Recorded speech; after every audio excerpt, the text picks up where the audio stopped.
How bad is it from what you've heard? Well, I mean, they're asking for 13% deferrals. I think it's bad. On top of the other ones. See, Tim, thank you for bringing that up because I've been confused by this story. So they're asking for 13% deferrals on top of the 10 that they've already agreed to in the CBA? Or is it just up 3% to 13?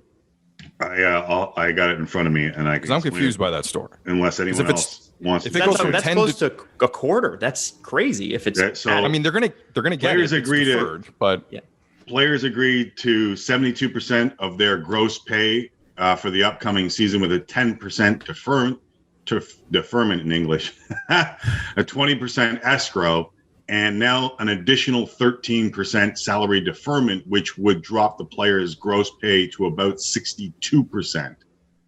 But they don't have to prorate it. 10%. But that's you're adding all this on top. Now, they don't have to prorate it. Deferment means eventually the players will get money. Yeah. Unlike Major League Baseball players this year. Yeah. However, we're talking about 62% of where you once were for this upcoming season if this goes through. If they play 48 games, how unfair is that?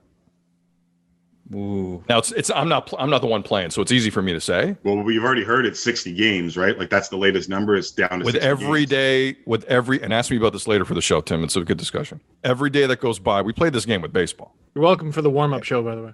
It's great. It's great. Who are you kidding? We're shooting all of our best shots right here. Yeah. By the way, Dangle, don't tweet out Tim and I have a show later. It's a secret. I'm doing it right now. Secret's blown, dick. Dick. I don't use that enough. You dick. Just call someone a dick.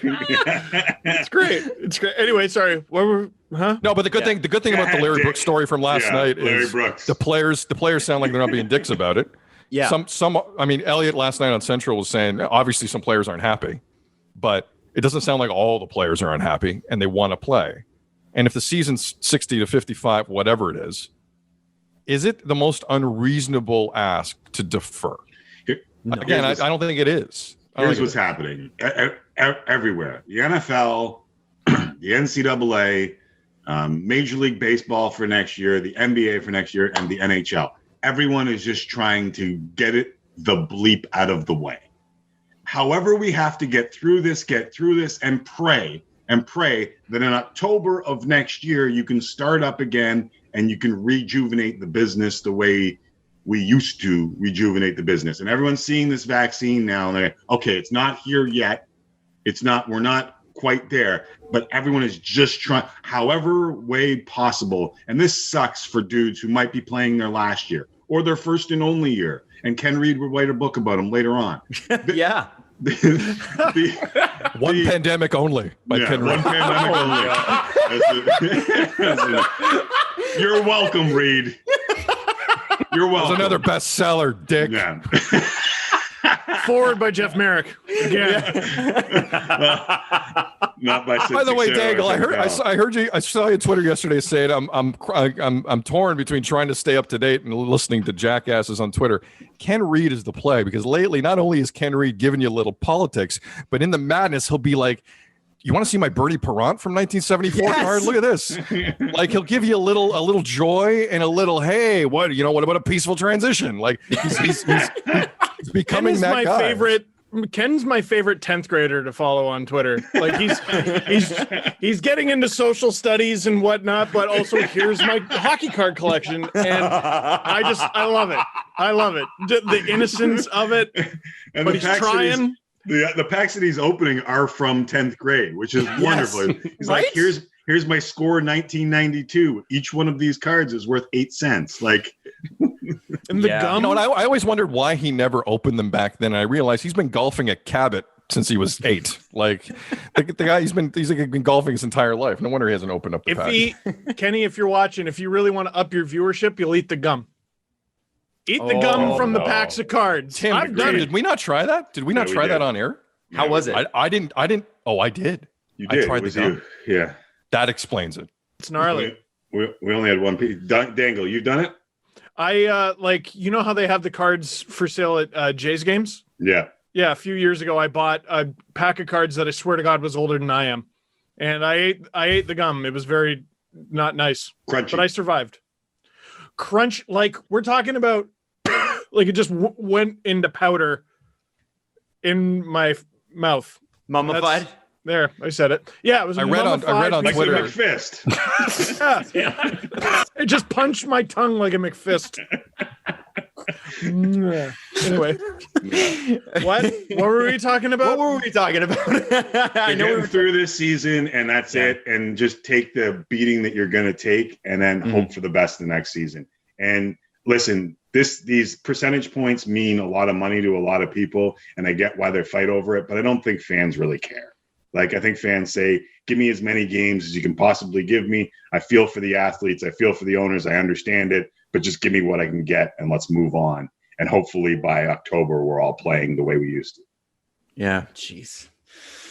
Well, we'll see. I hope it's certainly looking positive, but it's sort of like, how do you get it out, and how do you, we won't get into One thing that I don't much, understand is the whole let's start at Lake Louise thing. Like, I've never understood that. Like, what are we We talking man? about? What are you talking about? What let's have our opening game at some outdoor location where it takes a lot. Do you not follow any of these outdoor rinks online? Like, it's the greatest phase on planet Earth right now for the NHL is these guys. All I'm saying is, as someone who's really worried about hockey coming back, just bring back hockey. I don't care whether you go to the Yukon and have an outdoor. I don't care. Just play a game. Just get the schedule outdoors. I don't care. To be in Chicago, guys. So it'll have to be in Chicago at some point.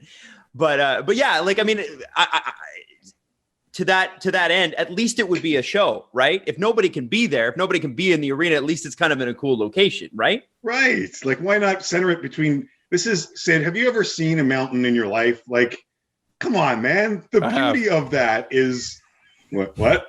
Green screen it. You have the money. Just get a really big green screen. I once walked up Grouse Grinding in Vancouver.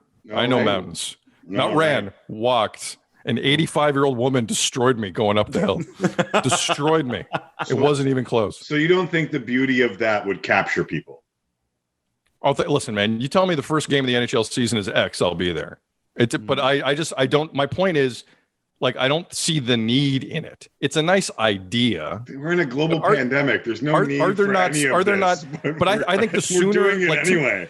To me, it's so much more important to set the precedent with local and federal officials that you can at least get in the arenas normally. Yes. Yeah. To me, that's more important than, hey, let's go to Mannheim and play a game with Leon Draisaitl. Like, I don't care. That's not important right now to anybody. Like, Tim, you just said, well, fans don't care about that. Do fans care about that?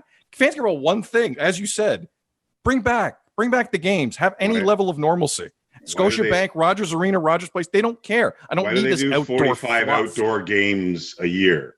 Because it captures. What I'm saying is, in terms of the priority now, I don't care about it. I don't. It captures eyes that are not normally there. That's why they do those outdoor games. That's why those outdoor games are huge in the United States of America. So you can act like I know what you're saying, but you can also act like you know that more people will tune into a game that's being played in a place that's never been played before. That looks majestic. I would debate how many extra people when you I get said watching Mystery in the United States of America. When I said Mystery Alaska, you had a boner on the show. You were like, what? Mystery Alaska? Now you're acting like Mr. Tough Guy. Just do all the things that we're supposed to do because this is what the health dictates in this. You know you would watch it, and you know more people would watch a game beautifully centered between three sisters or big mountains in Lake Louise. Yeah. And for the record, I have a boner right now, so don't use that as that's not the barometer there, McAllister. Right? I can't stand up right now. I'm in 4th grade, and teachers asking me to come to the blackboard. Nope.